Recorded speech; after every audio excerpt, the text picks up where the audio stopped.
Assalamualaikum warahmatullahi wabarakatuh. Alhamdulillahirabbil alamin. Binikmatil imani wal islam. Nahmaduhu wa nasta'inu wa nastaghfiruh. Wa na'udzu min shururi anfusina wa sayyiati a'malina. May yahdihillahu fala mudilla lahu, may yudlil fala hadiya lahu. Asyhadu an la ilaha illallah wahdahu la syarikalah wa asyhadu anna Muhammadan abduhu wa rasuluh. Allahumma shalli wa sallim ala Muhammadin hadzal rasulil karim wa ala alihi wa sahbihi ajmain, amma ba'd. Fa ya ibadallah, usikum wa nafsi bi taqwallah wa ta'atihi la'allakum tuflihun. Faqala Allah ta'ala fil Qur'anil Karim, a'udzu billahi minasy syaithanir rajim, ya ayyuhalladzina amanu taqullaha haqqa tuqatih wa la tamutunna illa wa antum muslimun. Ya ayyuhalladzina amanu taqullaha wa kunu ma'as shadiqin. Ya ayyuhalladzina amanu taqullaha wa qulu qawlan sadida. Shadaqallahul azim. Allahu akbar, Allahu akbar kabira, walhamdulillahi katsira, wa subhanallahi bukratan wa asila. La ilaha illallah wahdah, sadaka wa'dah, wa nasara abdah, wa azza jundah, wa hazamal ahzaba wahdah. La ilaha illallah wallahu akbar, Allahu akbar, walillahil. Hadirin rahimakumullah, puji dan syukur kita panjatkan kehadirat Allah subhanahu wa ta'ala atas segala nikmat dan karunia-Nya yang diberikan kepada kita semua, sehingga pada pagi hari yang berbahagia ini kita dapat melaksanakan sholat Idul Adha 1444 Hijriah dengan tulus dan ikhlas karena Allah Subhanahu wa taala semata. Hari raya yang dinantikan oleh segenap kaum muslim di muka bumi ini.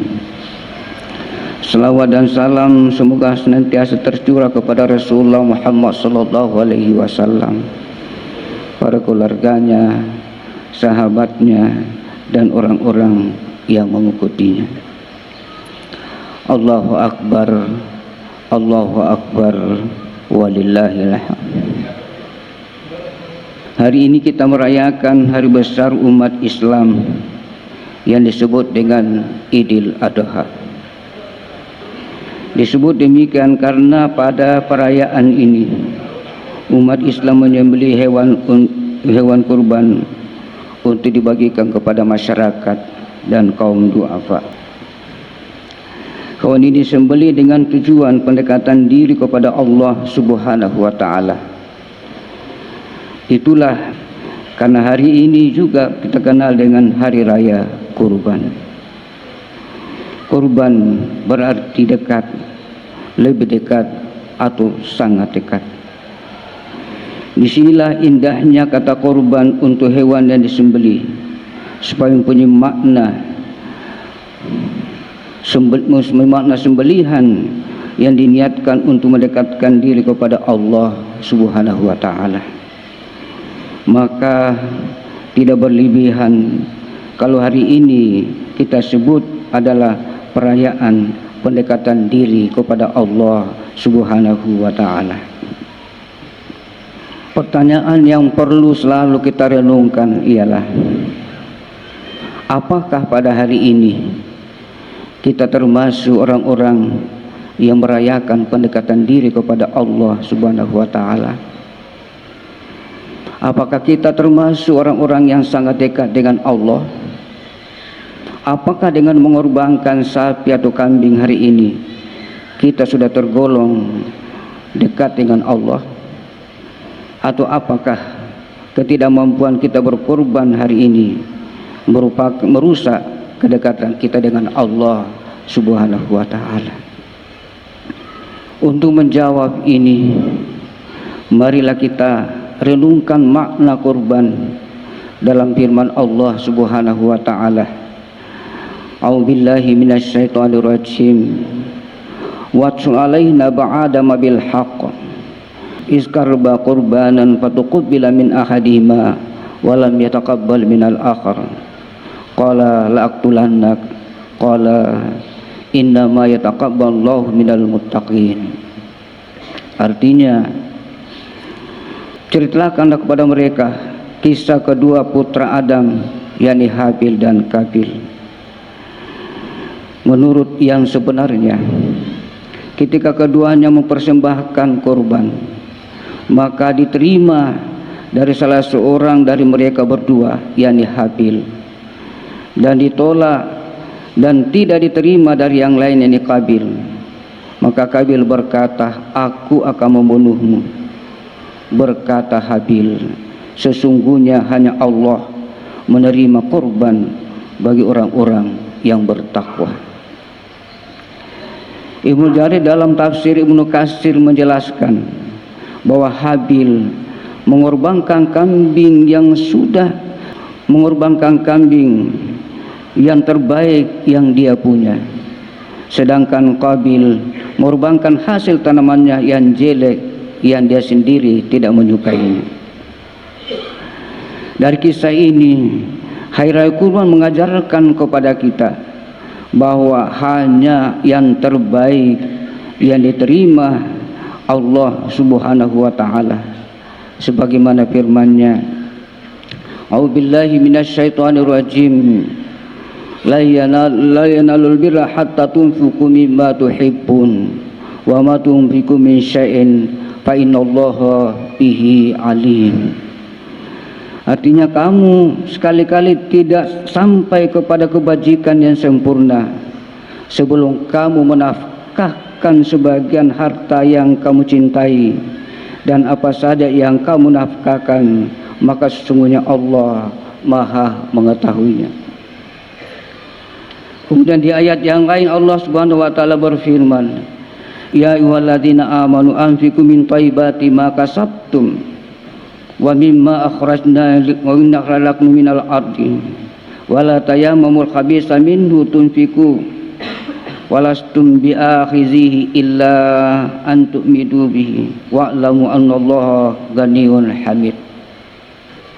Yang artinya, hai orang-orang yang beriman, nafkahkanlah di jalan Allah sebagian dari hasil usahamu yang baik-baik, dan sebagian dari apa yang kami keluarkan dari bumi untukmu, dan janganlah kamu memilih yang buruk-buruk lalu kamu nafkahkan daripadanya, padahal kamu sendiri tidak mengambilnya, melainkan dengan memicingkan mata terhadapnya.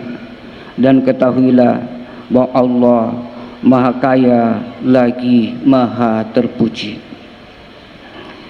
Dia yang lain Allah Subhanahu wa ta'ala mengingatkan kita, la yanalullahu luhumha wala dima'uha walakin yanaluhu taqwa minkum kadzalika sakhkhara lakum litukabbirullaha ala ma hadakum wa basyiril muhsinin.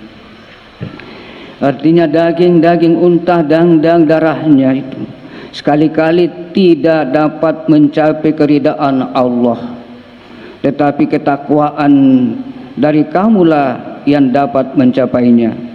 Demikianlah Allah telah menundukkan untuk kamu supaya kamu mengagungkan Allah,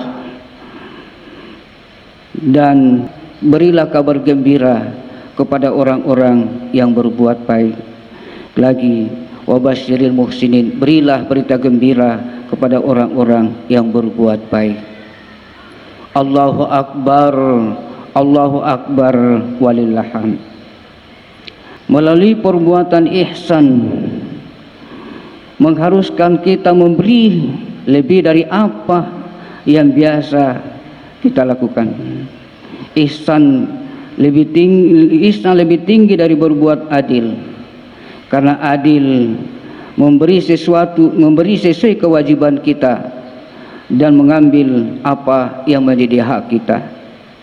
Namun ihsan adalah memberi lebih dari kewajiban kita dan mengambil lebih sedikit dari jatah kita.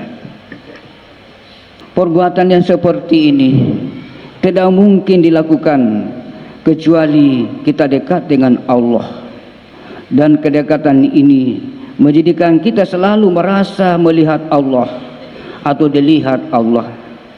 Maka Rasulullah SAW ketika ditanya oleh malaikat Jibril, apa itu ihsan? Ma huwal ihsan? Rasulullah menjawab, anta'buda ka'annaka tarahu fa illam taru fa innahu yaraka.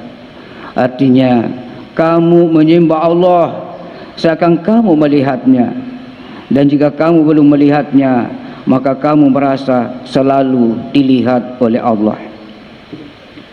Hadirin yang berbahagia, dengan ini kata korban yang berarti kedekatan dengan ihsan, sebuah perbuatan yang selalu terbaik, menjadi dua kata yang saling terkait. Hal ini karena hanya orang-orang yang dekat dengan Allah akan memberi yang terbaik, dan orang-orang yang dekat dengan Allah akan selalu merasa melihat Allah atau lihat oleh Allah. Maka bagi mereka, bagaimana mungkin seorang hamba berani memberi yang jelek padahal ia dekat atau merasa dekat dengan Allah? Bagi mereka tidak masuk akal sehat seseorang tidak malu memberi yang jelek padahal Allah Maha melihat baik yang nampak maupun yang ada di dalam hatinya. Firman Allah, inna rabbaka labil mirsad. Artinya sungguh Tuhanmu benar-benar mengawasi kamu. Orang-orang seperti ini adalah golongan yang dicintai Allah Subhanahu wa taala. Bahkan merupakan golongan yang paling banyak disebut Allah kecintaannya kepada mereka yang berbuat baik. Allah sebutkan cintanya kepada mereka paling tidak sebanyak 5 kali dalam Al-Quran. Innallaha yuhibbul muhsinin. Sungguh Allah mencintai, menyukai orang-orang yang berbuat baik. Hadirin rahimakumullah, keimanan pada tingkat ihsan ini akan mengantarkan kita kepada kepasrahan total kepada Allah Subhanahu wa taala. Keadaan ini dicontohkan dengan kisah Nabi Ibrahim alaihissalam dan keluarganya yang kemudian menjadi syariat haji dan kurban bagi kita umat Muhammad Rasulullah sallallahu alaihi wasallam saat ini. Kisah keimanan dan kepasrahan total kepada Allah Subhanahu wa taala ketika Nabi Ibrahim bersama dengan Siti Hajar diperintahkan pergi ke Mekah, sebuah tempat yang gersang, tidak ada apapun atau tidak ada tanda-tanda kehidupan. Tatkala Ismail muncul kemudian menangis kehausan, Siti Hajar baru kecil dari Safa dan Marwah sebagai bentuk ikhtiar terbaik yang mungkin dilakukan. Peristiwa ini kemudian diabadikan dalam bentuk ritual ibadah sa'i dalam haji dan umroh. Puncaknya adalah tatkala Nabi Ibrahim alaihissalam diuji oleh Allah untuk menjadi putra yang paling disayanginya, Ismail alaihissalam. Syaitan pun mengganggu Nabi Ibrahim. Kemudian Nabi Ibrahim melempar dengan batu. Pelemparan ini kemudian kita kenal dengan lentar jumrah. Akhirnya ujian keimanan dan kepasrahan ini diganti dengan seekor kambing yang besar, sebagaimana firman Allah Subhanahu wa taala, a'udzubillahi minasyaitonirrajim, inna hadza lahuwal balagul mubin wa fadanu bisifin azim warakna alaihi fil akhirin salamun ala Ibrahim. Artinya sesungguhnya ini benar-benar ujian yang nyata, dan kami tebus anak itu dengan seekor sembelihan yang besar, dan kami abadikan untuk Ibrahim pujian di kalangan orang-orang yang datang kemudian. Selamat sejahtera bagi Ibrahim. Dan ibadah ini sekarang kita rayakan dengan sebutan Hari Raya Idul Adha atau Hari Raya Kurban. Hadirin yang berbahagia, kisah ini, perayaan kurban ini merupakan makna sebagai pesta bagi orang-orang yang percaya sepenuhnya kepada Allah Subhanahu wa taala, sehingga dia pasrah total dengan mengorbankan yang terbaik yang Allah berikan kepadanya. Hari ini dan 3 hari tasyrik kemudian, mereka mengumandangkan dengan segenap sukacita bahwa Allah Maha Besar, tiada Tuhan selain Allah, dan segala puji hanya bagi Allah. Allahu Akbar, la ilaha illallah, wallahu akbar, Allahu akbar, walillahil hamd. Hadirin rahimakumullah, kisah Habil dan Nabi Ibrahim alaihissalam bersama keluarganya hari ini kita rayakan sebagai hari pengingat bagi kita semua. Bukankah setiap waktu kita selalu dihadapkan dengan kisah tersebut? Maka hari ini kisah tersebut mengajak kita bertakwa, mengajak kepada kita bertanya kepada diri kita, apakah kita sudah memberi yang terbaik kepada Allah, sebagai tanda bahwa kita dekat dengan Allah. Sudahkah kita mampu melempar bisikan dan goda hasutan setan yang menghalangi kita untuk memberikan yang terbaik kepada Allah Subhanahu wa taala? Maka betapa sering kita kemudian telah kalah dengan menjadi Qabil yang memberikan pemberian yang kita sendiri tidak suka dan perlukan.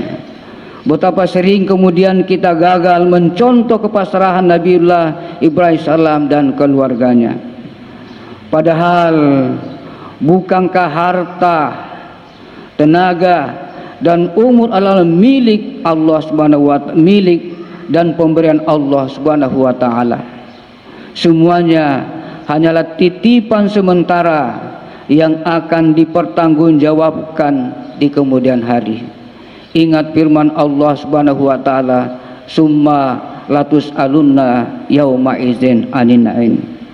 Kemudian kamu benar-benar akan ditanyai pada hari itu tentang kenikmatan yang megah di dunia ini.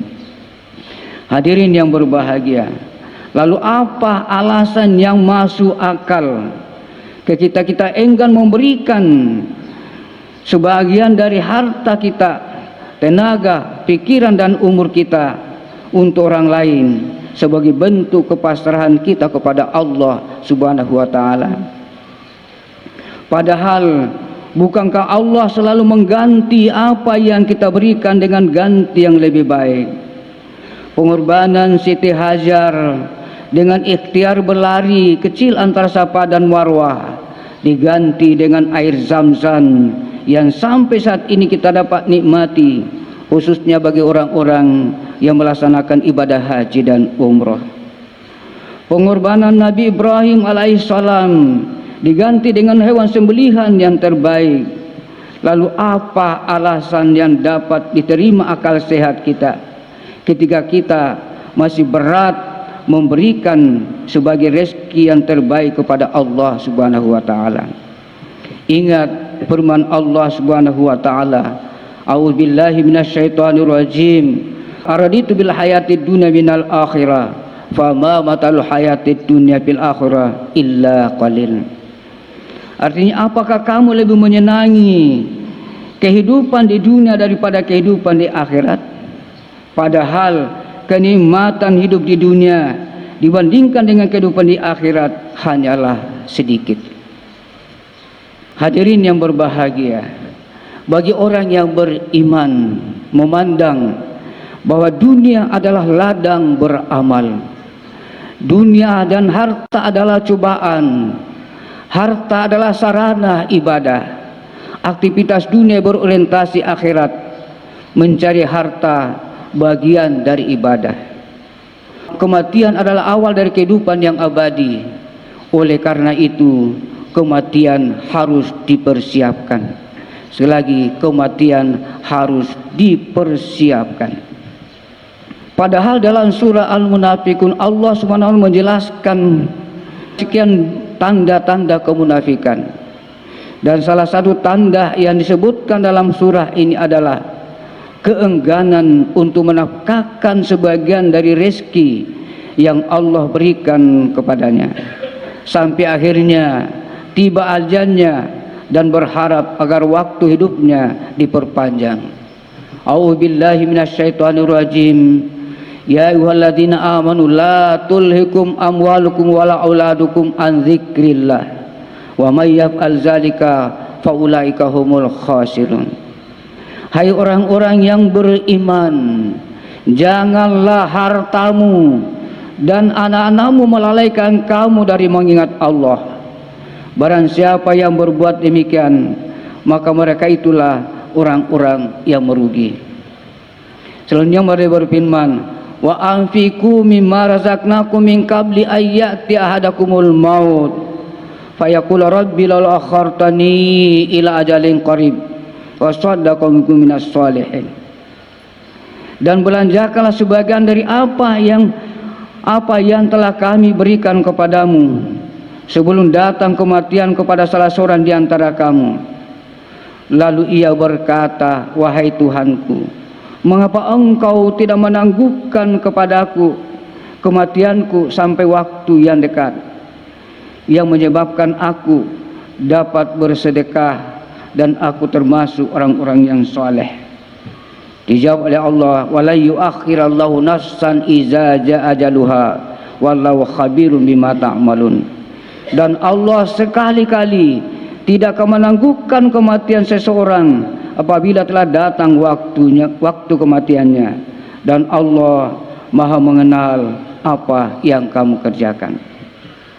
Hadirin yang berbahagia, lalu apalagi yang dapat diterima akal sehat tatkala kita masih berani menunda untuk tidak memberikan sebagian rezeki yang Allah berikan kepada kita, padahal kita tidak pernah tahu kapan akhir dari kehidupan kita ini. Ingatlah firman Allah Subhanahu wa taala, Bismillahirrahmanirrahim. Wailul likulli humazatil lumaza allazi jama'a malahu wa addada yahsabu anna malahu akhlada kalla la yumbasanna fil khutama. Yang artinya bahwa yang mengumpulkan harta dan menghitung-hitung, dia mengira bahwa hartanya itu dapat mengekalkannya. Sekali-kali tidak. Sesungguhnya dia benar-benar akan dilemparkan ke dalam neraka utama. Mengumpulkan dan menghitung-hitung harta yang karenanya dia kikir dan tidak mau menafkahkan hartanya di jalan Allah, serta malas berkorban untuk Allah. Padahal bukankah amanah kehidupan ini Allah berikan untuk menguji siapa di antara kita yang lebih baik amalnya. Lalu alasan apa yang dapat diterima akal sehat ketika kita tidak mau memberikan amalan terbaik untuk Allah yang akan mematikan dan menghidupkan kita kembali sesudah mati?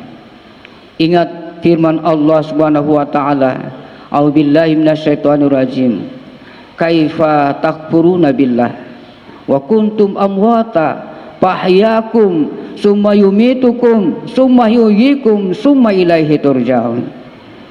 Artinya, bagaimana kamu ingkar kepada Allah padahal kamu tadinya mati, lalu dia menghidupkan kamu, kemudian dia mematikan kamu, lalu dia menghidupkan kamu kembali, kemudian kepadanya lah kamu dikembalikan. Hadirin jamaah yang rahimakumullah, kata korban yang mana pengertiannya adalah penyerahan sesuatu yang terbaik untuk tujuan mendekatkan diri kepada Allah Subhanahu wa taala. Dipakai oleh para pendahulu kita, para ulama yang dahulu kita sebagai kata dasar untuk kata pengorbanan, berkorban dan seterusnya. Dengan ini para ulama seakan-akan ingin menyampaikan pesan kepada kita semua bahwa segala sesuatu yang kita berikan, baik pikiran, waktu, perasaan, harta, maupun masuk dalam kategori pengorbanan. Jika ditujukan untuk mendekatkan diri kepada Allah Subhanahu wa taala. Pada kata berkorban dan pengorbanan ini, kita ajarkan untuk selalu memberikan sumbangsi terbaik kepada bangsa, negara, agama, masyarakat, umat, keluarga, teman, dan bahkan pada diri kita sendiri. Karena hal ini merupakan konsekuensi kita dekat dengan Allah. Konsekuensi kita selalu dilihat oleh Allah. Konsekuensi kita sebagai hamba Allah yang beri amanah sebagai khalifah di muka bumi Allah ini. Maka jika makna korban dipahami dan diamalkan dengan betul, dan kemudian menjadi mentalitas dan karakter bangsa Indonesia, insya Allah masyarakatnya aman, sejahtera, makmur, dan diridai oleh Allah Subhanahu wa ta'ala. Hadirin yang berbahagia, marilah dengan momentum hari raya korban ini kita semua berpikir memberi dan memberi, beri dan beri, dan pasrahkanlah balasannya kepada Allah Subhanahu wa taala. Sekali pasrahkanlah balasannya kepada Allah Subhanahu wa taala, sebagaimana Habil, Nabi Ibrahim, Nabi Ismail, dan Siti Hajar pada kisah tersebut. Maka kita akan menjadi orang yang paling kaya, paling bahagia. Tidak ada keluh kesah dalam kehidupan kita ini. Ingatlah firman Allah Subhanahu wa taala, a'udzubillahi minasyaitonirrajim, wala tamnun taksir walirabbika fasbir. Dan janganlah kamu memberi dengan maksud memperoleh balasan yang lebih banyak, dan untuk memenuhi perintah Tuhanmu maka bersabarlah. Hadirin yang berbahagia, perayaan kurban hari ini sejatinya adalah perayaan kedekatan kita kepada Allah Subhanahu wa taala. Kedekatan ini diukur dengan seberapa besar kesungguhan dan pengabdian, pemberian terbaik pada aspek kehidupan kita, baik ibadah mahdah kepada Allah Subhanahu wa taala berupa salat, puasa, dan sebagainya, atau ibadah yang mempunyai dimensi kemanusiaan seperti zakat, sedekah, kurban, dan sebagainya. Bahkan ibadah dalam menjalankan aktivitas kekhalifahan kita di muka bumi ini seperti berdagang, bertani, mengajar, dan sebagainya. Dalam salat, bahkan dalam sunnah penyembelihan ibadah korban, kita ikrarkan, kita ucapkan, qul inna sholati wa nusuki wa mahyaya wa mamati lillahi rabbil alamin. Katakanlah Muhammad, sesungguhnya salatku, ibadahku, segala urusanku, hidup dan matiku hanya untuk Allah, Tuhan seluruh sekalian alam. Hadirin yang berbahagia, akhirnya jika kita sudah dekat dengan Allah, maka apalagi yang kita perlukan dalam kehidupan ini? Bukankah Allah yang memberi rezeki kepada kita dan berjanji akan melipat gandakan pemberian yang kita berikan, bahkan dalam jalan yang tidak disangka-sangka. Bahkan lebih dari itu, bukan hanya dari rezeki dari bumi yang diberikan kepada kita, tapi rezeki langit pun dibukakan untuk kita.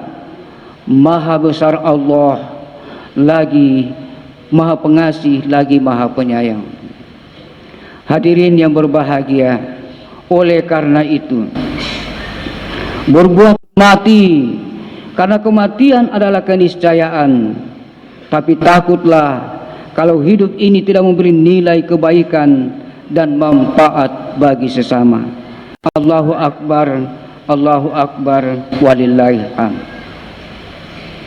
Di penghujung khutbah ini, marilah segenap kita menundukkan jiwa dan hati untuk menyampaikan doa-doa kita kepada Allah, Sang Maha Mendengar, Maha Melihat, Maha Mengetahui, Maha Kuasa, Allah Azza wa Jalla.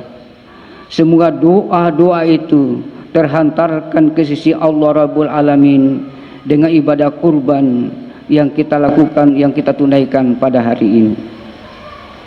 Alhamdulillahirabbil alamin. Wassalatu wassalamu ala asyrafil anbiya'i wal mursalin wa ala alihi wa sahbihi ajmain. Innallaha malaikatahu yusholluna 'alan nabi. Ya ayyuhalladzina amanu shallu 'alaihi wa sallimu taslima. Allahumma ghafir lil muslimina wal muslimat wal mu'minina wal mu'minat al ahya'i min wal anwar, innaka samiun qaribun mujib da'wat ya qadiyal hajat ya wajid. Allahumma inna ala zikrika wa syukrika wa husni ibadatika. Rabbana zalamna anfusana wa illam taghfir lana wa tarhamna lanakunanna minal khasirin. Allahumma inna nas'aluka salamatan fid din wa afiatan fil jasad wa ziyadatan fil ilmi wa barakatan fil rizqi wa taubatan qabla al maut wa rahmatan indal maut wa maghfiratan ba'dal maut bi rahmatika ya arhamar rahimin. Allahumma taqabbal minna salatana wa jama' ibadatina bi ridhaka wa fadlikal karim wa tub alaina innaka antat tawwabur rahim. Rabbana la tuzigh qulubana ba'da idh hadaitana wa hab lana min ladunka rahmah innaka antal wahhab. Rabbana fir lana wa li ikhwanil ladzina sabaquna bil iman wa la taj'al fi qulubina ghillan lil ladzina amanu Rabbana innaka ra'ufur rahim. Rabbana hab lana min azwajina wa zurriyatina qurrata ayun waj'alna lil muttaqina imama. Rabbana atina fid dunya hasanah wa fil akhirati hasanah wa qina azabannar. Subhana rabbika rabbil izzati amma yasifun wa salamun alal mursalin walhamdulillahi rabbil alamin wa la zikrullahu akbar. Assalamualaikum warahmatullahi wabarakatuh.